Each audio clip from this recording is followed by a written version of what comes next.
Hello students, today I am going to give you a lesson about folk media. So, let us see the historical perspective of folk media.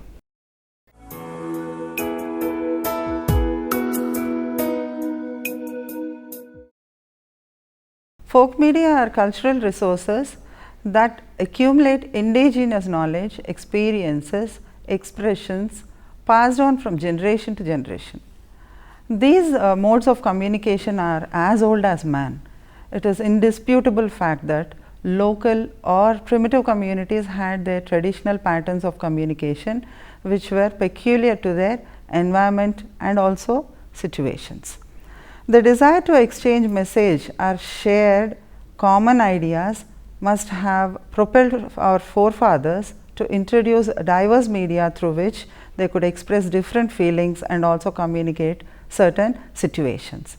But the man's first means of communication were like distinct sounds or calls, and also each call signaled to specific circumstances such as food and danger. These folk modes of communication were long before the advent of modern means of communication. They are in the forms of gestures, drawing of pictures, developed as a secondary method of communication and gradually introduced into languages and pictorial writings. As the traditional societies developed, better methods of communication were invented, like starting with simplest vocal and gestures, signals rooted in their physical structure, and also developed into a whole range of nonverbal means like for conveying messages also. The folk modes include music, dance, drums, oral messages, signals, fire, drawings and other forms of graphic symbols like pictograms. They are survived and are still in use and also relevant to especially rural areas in the era of high information technology also. You can also assert that traditional communication is made up of great variety of socially accepted cultural practices and also the social organizations, patterns of speech and also a product of many fields of endeavor such as music, linguistics, religion, history, sociology, mythology, the performing arts. And the man's earnest desire to express feelings, messages and share ideas motivate him to create various modes of communication through which he could communicate with his fellow being. By and large, those media of communication were developed into coherent languages also by using specific signals, symbols and pictures to represent the messages. Traditional patterns of communication have the same characteristics even though they vary from one community to another community. These characteristics are generally in oral mode, limited audience is necessary and they also create a very good impression. They are very consumer friendly. No specialized training also is required to manage these folk modes of communication, and there is lack of fidelity. They are very cheap. They bind people together and they are non-alienating. This media always being vested with the responsibilities of developing the people for effective participation also. The folk media functions just as the media which is presently today the contemporary media, mainly to inform, educate, entertain, and the only difference is that it is only restricted to one area.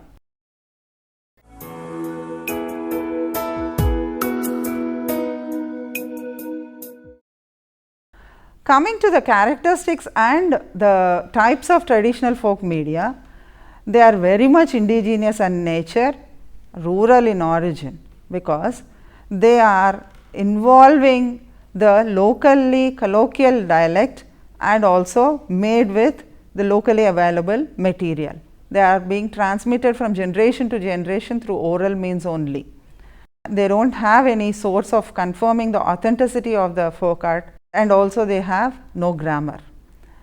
They indicate and integrate the emotional behavior of the practicing sector, that is the rural people of the rural areas or tribal areas. They represent the region, religion, family or group that can be differentiated from the other areas. The area of operation is limited in nature. It becomes a victim to the onslaught of the modern media occasionally also. As long as the contents and the format satisfy the psychological and social needs of the people, they will be carried forward by the people themselves. And it is in mixed form, that is combined with specific language, rhythm, music, style and also form. So, since they are indigenous in nature, they are also cheap, easy, convincing comparatively than the modern media. Coming to the different types of traditional folk media, first and foremost we should talk about is puppetry. Puppetry is the important traditional media of communication technology in the villages. It is believed to be the oldest form of popular theatre in India, and there is a sutradhar and also there is a director or the stage manager who will be taking care about all the characters, and this is originated from ancient India, that is around 100 to 1000 AD. In ancient India, especially in South India, the puppeteers were being respected as intellectuals, and they were usually patronized by kings and wealthy families, and they enjoyed immense prestige in sponsoring all these puppet shows. And the art of puppetry was popular both as pure entertainment and also as an educational medium, and it is also very inexpensive because it is indigenous in nature. The crudely made puppets will be played with the lively sense of drama and also can hold the audience also very tightly to their chairs. You can impart lessons on various developmental aspects which will be really possible to incorporate into the stories of the puppets. There are many types of puppets, but primarily there are string puppets which are originated in Rajasthan, and glow puppets, their sources throughout the world, and the rod puppets, they are originated in Orissa and Tamil Nadu. Shadow puppets are from Kerala and Orissa. Drama.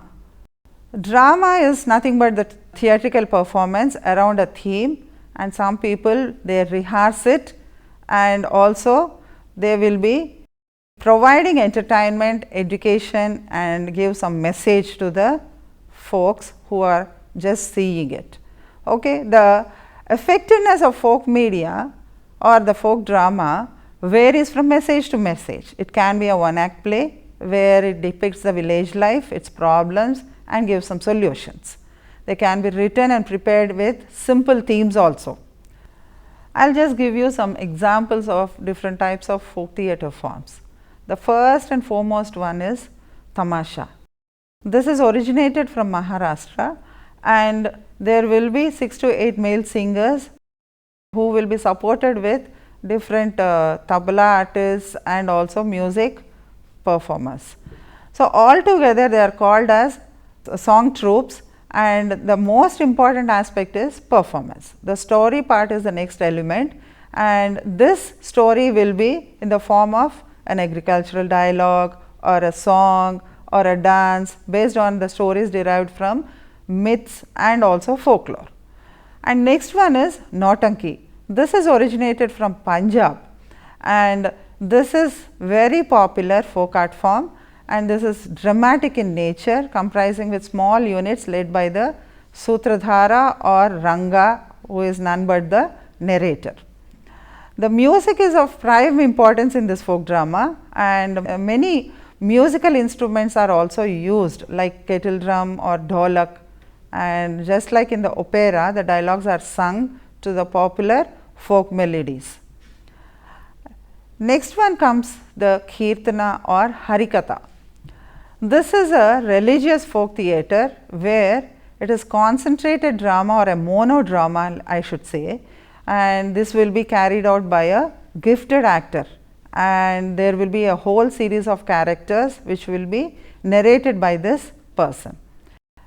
The next form of stage theatre or the theatrical form is street plays.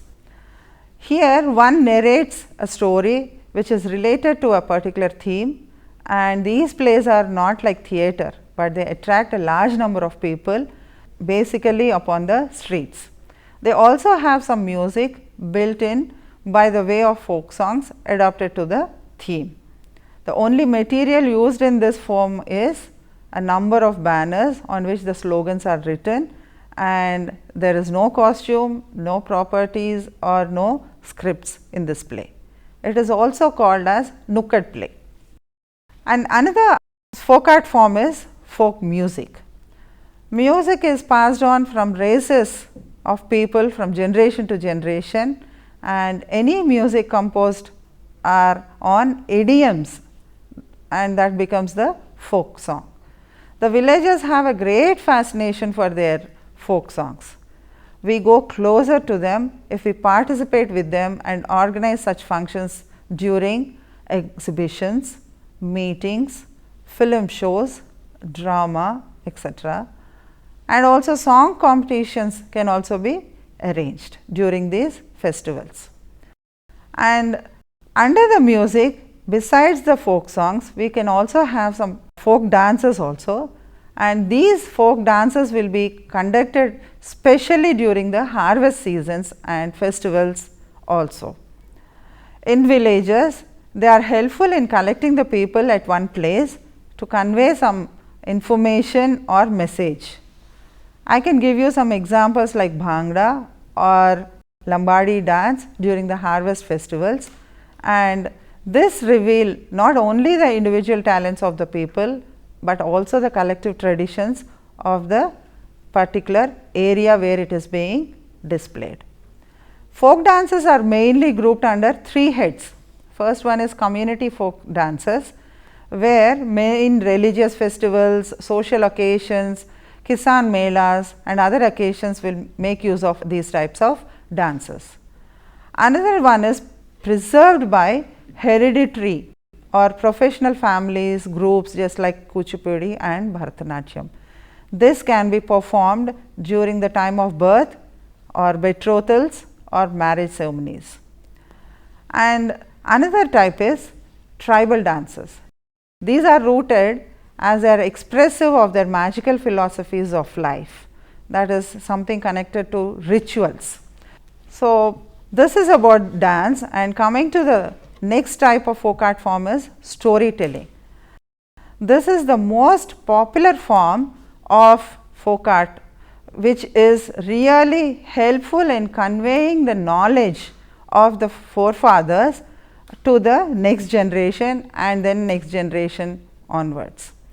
So, the storytelling is one of the best and most commonly used method of instruction in informal education also.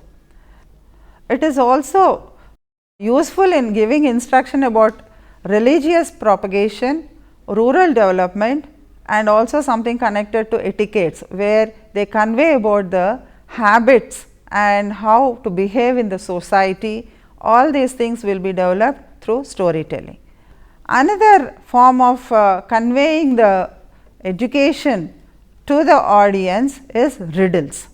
This communication is by the elders, that is being passed on from generation to generation, where they will be having different types of puzzles or question and answers formats, and also they will be conveying the proper practices of crop cultivation, homemaking, etc.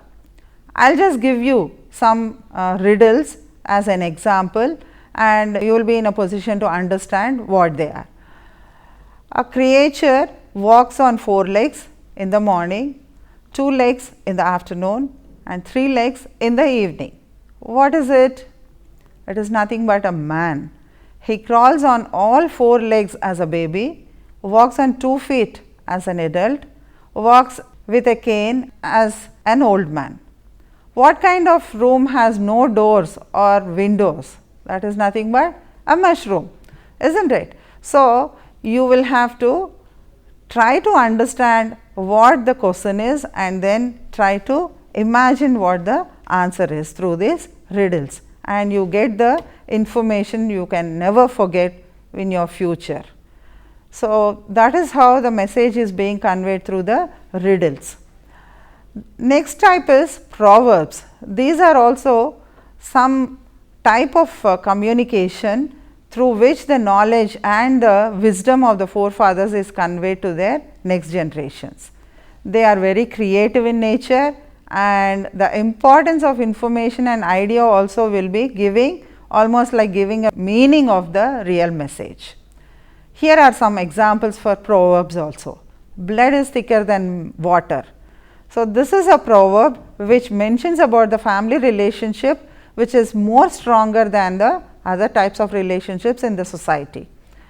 Another proverb is, if the blind lead the blind, both shall fall. So, if a person is lacking in some expertise, leads others, naturally he will lead them into failure.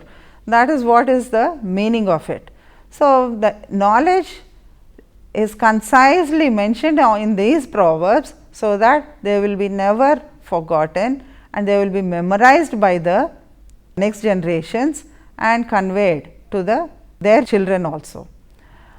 Next type of folk art form is Bioscope. This is also a popular folk medium used for entertainment and for propagation of information on various developmental aspects and social messages. It contains quite number of folding doors, each like a panel hinged on one side with another panel with colorful figures and mythological episodes and incarnation of gods and goddesses, painted and filed as pictures with the narration of the story by the storyteller. There is another type of folk art form which gives announcements, also called as munadis. This medium is very old, and you keep on seeing this in the villages, where in the village squares a drum is beaten and the attention of the audience is being arrested, and finally the message is delivered. Coming to the next type of folk art form, this is wall paintings. This medium is possibly evolved from very age old practice of drawing and writing on walls. We can see this especially in tribal areas, and they are very silent in nature, unlike the other types of traditional folk forms. You do not make use of any words, or they make themselves meaningless also, but they are non-literate in the majority. So, it has some amount of local touch also, that is why it preserves that culture of yesterday generations.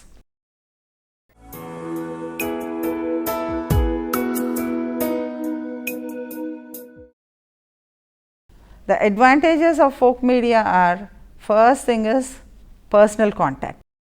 Like the appeal of folk media is quite personal, and it is at the intimate level of any person of the rural areas, and it gives a very direct influence on the local people. And next one is the language familiarity. In case of the colloquial dialects, they are very familiar, and the format also, it will be in the local way of conveying the messages, and the content also will be designed in such a way that it very good clarity in communication. And it is easy for building rapport also, and in different forms the local needs of people are being exploited to cater immediate and direct rapport. It is highly flexible, and any new theme also can be accommodated in these folk art forms. There is a combination of dialogue, dance, song, humor, morals, and also prayer, which will be conveying the message to the rural folk. And the impact level is very deep, and it invites the audience participation also. It is combined with entertainment, so the moral instruction is also being combined with the entertainment. It involves self explanation and also expression, being very dramatic, lyrical, and that is why the innate need or the self of any person will also be addressed very easily. And the tradition and culture of the ancestors are preserved and disseminated by the folk media in a very lively manner. You can also have a look at the limitations and threats of the traditional folk media. The radio, television, videos, all these are posing a great threat upon the traditional folk media, and that is why the focus of attention of the planners is more upon the modern media than the folk media. But the scale of reach to masses is very less in case of folk media. That is why the modern media are surpassing the folk media, and due to the various technologies like the CDs, DVDs and also videos, which can store the information or the communication, and again they can be communicated to the mass whenever they want. Traditional folk media are considered as outdated and irrelevant also by the present generation. That is why it is becoming an unorganized sector, and that is why they are not at all listening and viewing these folk art forms. And that is why good artists who are very good in these folk art forms are also discouraged, and they are going back and resorting to modern media only. So, there is very less range of choice of these forms also, and because of that it is really difficult to decide which should be selected and which should be deleted.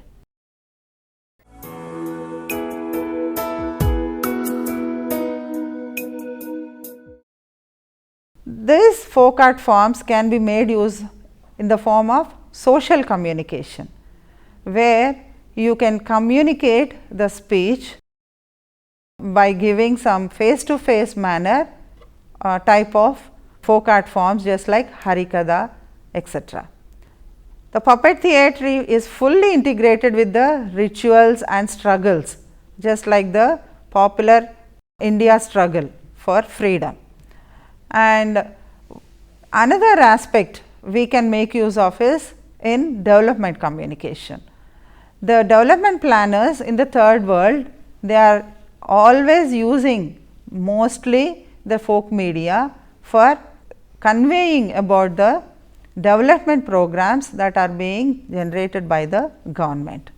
So, in India, peasants, agriculture workers, women, tribals, bonded laborers and other oppressed groups are rediscovering the potential of traditional art forms, and they are combining with media as a weapon on their struggle for land, water, forest, better working and having better living conditions, and also for the sake of human rights also. Another aspect is as a task of communication expert. Here you can learn manipulating the folk media to achieve maximum impact through symbols, and as a system with which the rural community is already familiar.